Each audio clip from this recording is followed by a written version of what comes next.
Ce n'est pas le match de la peur, mais c'est tout de même un duel important pour la suite de la saison des deux clubs, Bayonne et Lanterne Rouge.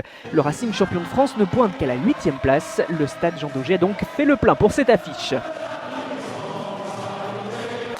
Toujours une belle ambiance, le vino griego qui résonne, l'Aviron n'a plus gagné depuis la première journée, alors que le Racing ne s'est toujours pas imposé cette saison à l'extérieur et qui dit match à enjeu, dit match très fermé. La 26e minute et toujours pas le moindre point inscrit, les Basques sont à l'offensive, eux qui ont quand même les meilleures intentions depuis le début, tout part d'une touche puis par une succession de percussions, comme souvent dans ce jeu mis en place par Vincent Etcheto pour tenter de percer la muraille francilienne. Henri Chavancy ne se sort pas de la zone et c'est une pénalité signalée par Monsieur Poite.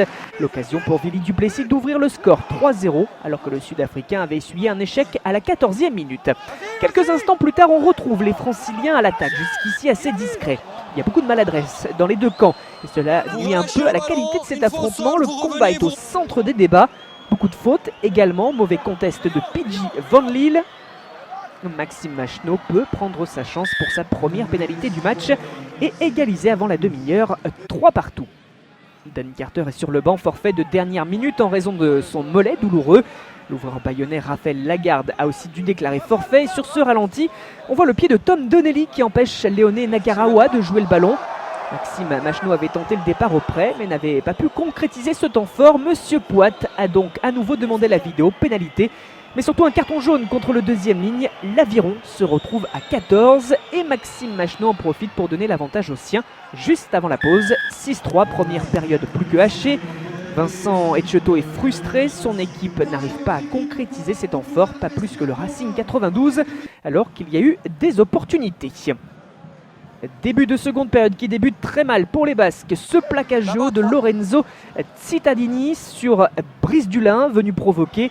Encore un arbitrage vidéo pour un deuxième carton jaune. Bayonne va donc se retrouver à 13 contre 15 et voit Maxime Machenaud enchaîner les coups de pied pour donner 6 points d'avance au Racing, 9-3. Que de fautes dans ce match. Cette fois, la vidéo permet de confirmer ce plaquage à la limite cathédrale de Kadepokis sur Anthony Tutadake. Le Racingman retombe sur le flanc, ce qui ne sera donc pas synonyme de carton rouge. Le geste est dangereux. Nouveau jaune. Les cartons sont de sortie. Cette fois, c'est Venceslas Loret qui se couche sur un joueur au sol. En l'occurrence, Félix Lebouris. Là aussi, un geste jugé dangereux qui mérite un jaune. Le Money Time approche. Il reste moins de 10 minutes à jouer.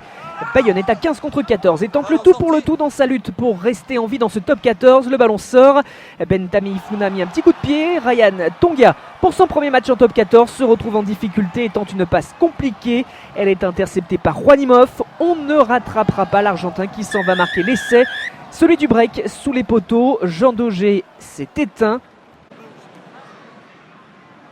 Pas de réussite pour l'ailier bayonnais qui voit sa passe interceptée. Le sprint ensuite pour venir conclure. Et c'est la première victoire à l'extérieur pour le Racing sur le score de 16-3 alors que Bayonne reste donc sur 8 matchs consécutifs sans succès en championnat.